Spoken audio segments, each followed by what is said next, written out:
Week 12, day 1, page 71, developingcharacter.org. Find your curriculum, page 71. Talk about writing your goals. The quality this week's persistent. I am persistent as far as you writing your goals.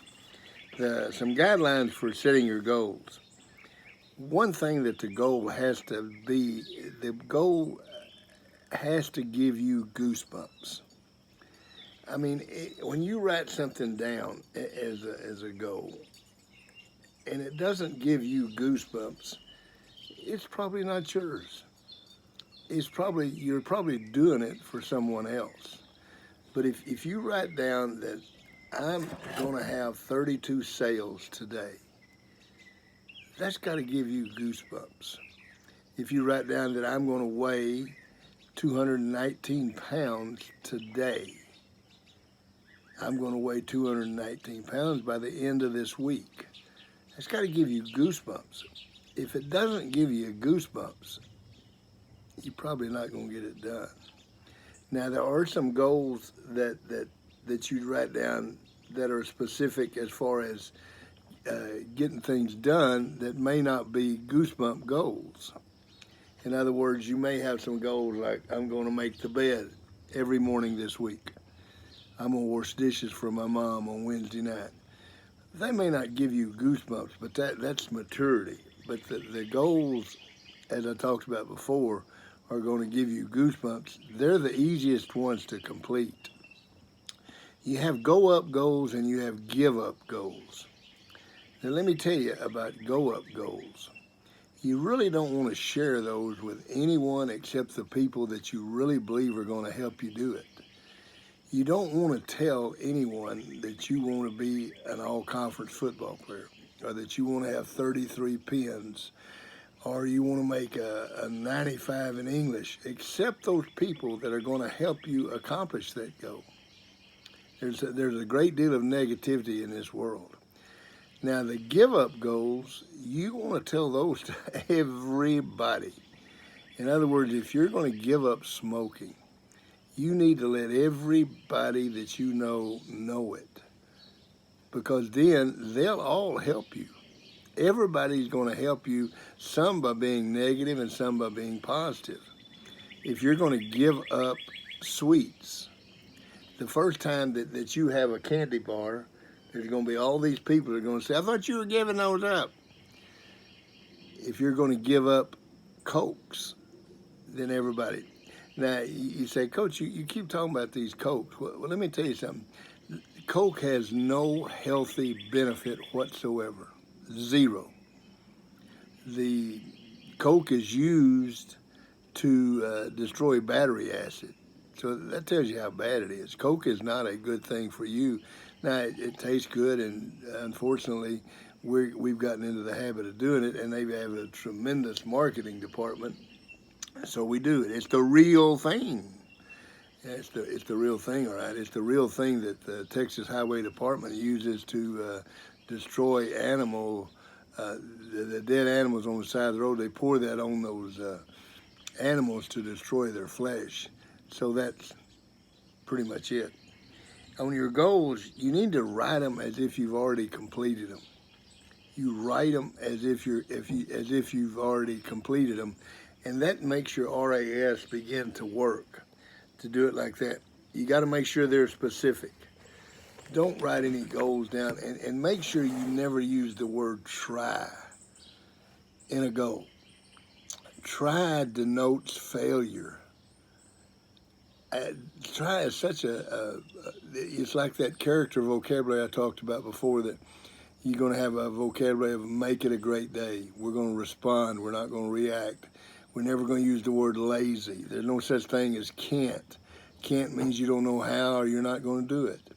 If you don't know how, I'll teach you. If you're not going to do it, I'm going to get you to do it. But try is an absurd word. Think about this.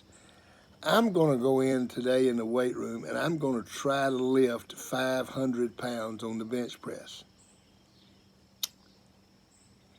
Coach, that's stupid. You can't lift. I didn't say I was going to lift 500 pounds. I said I was going to try.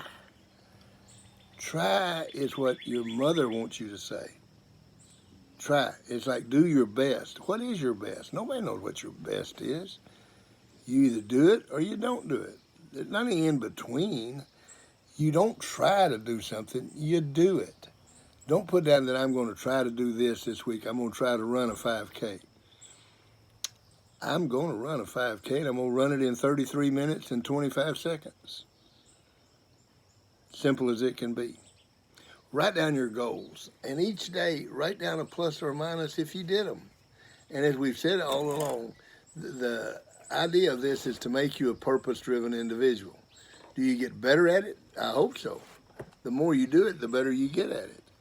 It becomes a habit. I'm going to write down a goal. And I still think the key to all of it is when the day is done and somebody says, how was your day? And you say, it was really good. I wrote down 3 things this morning to do. I got all 3 of them done. Makes a difference in your world. Persistence. Persistence is the quality we're going to talk about this week. And you know, there are things in your life that shape you and make you who you are. In 1968, I went to Georgia to sell books for the Southwestern Bible Company. Before we went to Georgia to sell books, we went to Nashville, Tennessee, in order to be trained in how to teach the books, how to sell the books, not teach the books. There's a quote, and if you're looking at it, on page 71, it says, nothing in the world can take the place of persistence. Talent will not. Nothing is more common than unsuccessful men with talent. Genius will not. Unrewarded genius is almost a proverb. Education will not. The world is full of educated derelicts. Persistence alone has solved and will solve the problems of mankind. Calvin Coolidge. That was the motto of the Southwestern Book Company. And the whole concept was simple. They told us, if you would knock on 30 doors a day, end of the summer, you would take home $2,000. 1968, a brand new Camaro cost $3,000. A brand new Camaro cost $3,000.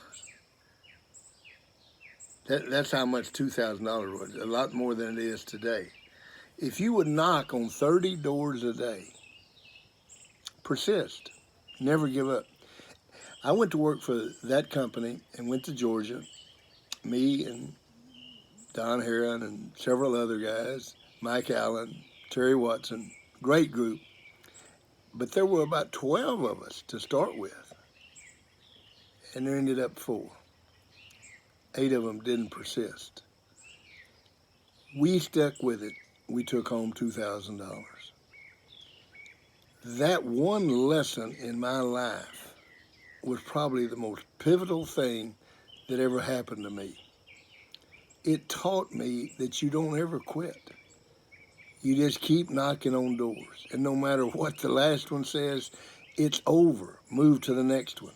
Every no gets you closer to a yes. All the things that you learn in sailing. But the one thing that you do learn is you don't quit.